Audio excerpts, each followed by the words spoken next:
Bien le bonjour à tous. Vous êtes sur le vilain petit canard.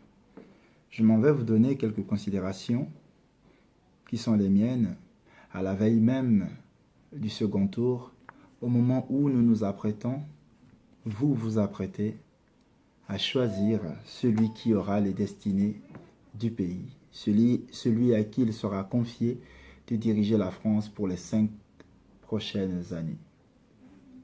C'est une décision capitale de tenir entre ses mains la puissance du vote est une chance inespérée, certainement pas un caprice dont on pourrait user, ne pas user, en fonction de l'humeur et des occupations qui seraient les nôtres.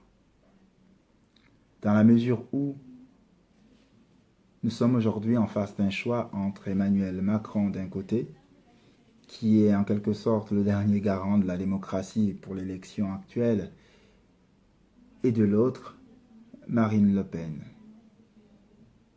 qui nous affirme que la France serait en déclin, et qui nous affirme que si elle est en déclin aujourd'hui, c'est précisément parce que dans ce pays, l'altérité s'est invitée, l'autre s'est invité. L'autre ici prend différents visages.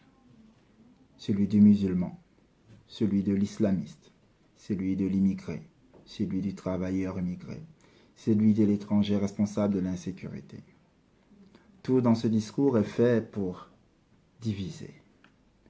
Tout dans ce discours est fait pour vous empêcher de penser que le meilleur est à venir.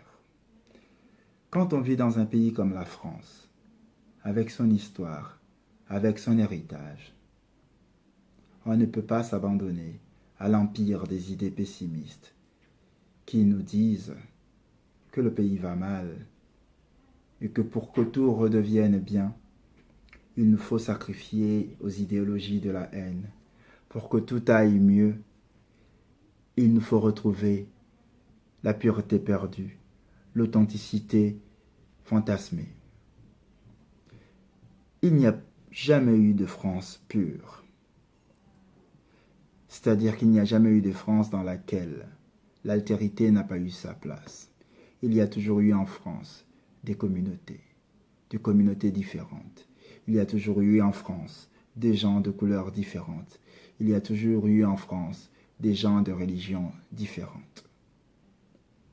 Et il a toujours été possible en France de vivre en dépit de ses couleurs, en dépit de ses religions, en dépit de ses différences. La vie a toujours été possible.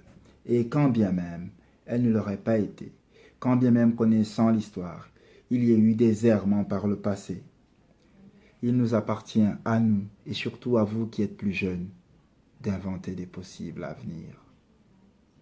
La politique n'est pas un champ de ruines. La politique, je le redis, c'est le champ des possibles. C'est là qu'il est possible pour chacun de vous de pouvoir construire un autre destin pour vous-même, un autre destin pour vos enfants.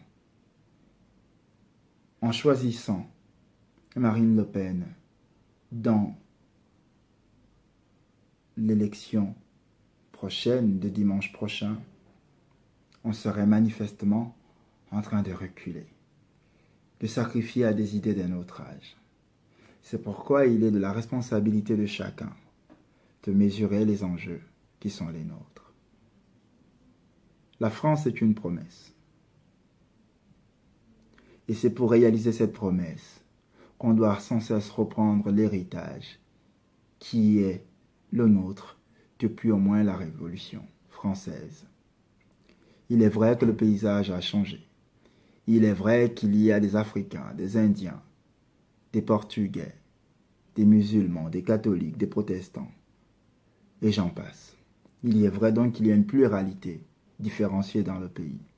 Mais cette pluralité différenciée partage et participe au développement même de l'histoire de la France. C'est une histoire riche, une histoire féconde, une histoire en devenir. Et au point où est notre société avec les imperfections qui sont les siennes, il nous appartient, tout comme il vous appartient à vous plus jeunes, de nourrir cet héritage, de le questionner, de l'enrichir et de le porter davantage vers la réalisation de la promesse qu'elle contient. C'était le sens de mon message. Pour finir, ce dernier appel, cette dernière considération, parce que les enjeux sont tels aujourd'hui qu'il s'agit de nous donner à tous la chance de continuer à vivre dans un pays démocratique, dans un pays tolérant, dans un pays laïque, dans un pays où la couleur de la peau n'a plus d'importance. Parce que ce qui compte au fond du compte, c'est le projet que nous avons ensemble, celui de vivre ensemble, de prospérer ensemble. Je vous remercie. C'était le vilain petit canard. Bon vote à tous.